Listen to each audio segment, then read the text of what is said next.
কিছু ভাইয়ের এখানে কোরআন শিক্ষা লাভ করছে, সবচেয়ে ভালো মানুষ কারা? সহিহ মুসলিমের হাদিস।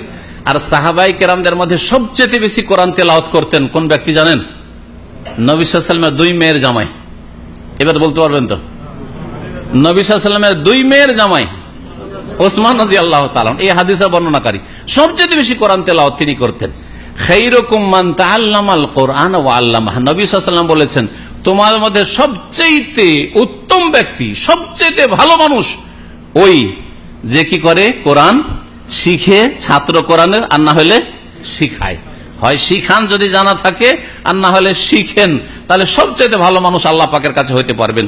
আল্লাহ পাক যে ভাইদেরকে এর জন্য আল্লাহ পাক মনোনীত করেছেন তারা ভাগ্যবান, সবচেয়ে ভালো মানুষ এইখানে নয়, আল্লাহর জমিনে যারা এই কোরআনের সাথে সম্পর্ক রাখে তারা সবচেয়ে ভালো মানুষ। আল্লাহ পাক যেন সকলকে কোরআন শিখার তৌফিক দান করেন এবং কোরআনের প্রতি আমল করার তৌফিক দান করেন।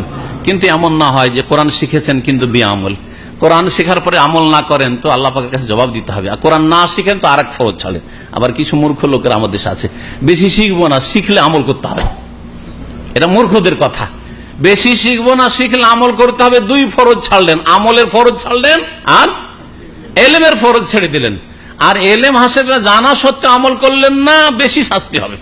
জানেন আর আমল করলেন না, ইহুদিদের মতো। ইহুদিরা জানে, আমল করেনি, নবীকে মানেনি, সেজন্য তাদেরকে মাগজুব, আল্লাহর গজব হয়েছে। আর খ্রিস্টানরা যেহেতু জানতো না, অবুঝ, আর মানেনি নবীকে, সেজন্য তাদেরকে আল্লাহ দল্লিন বলেছেন সূরা ফাতিহাতে।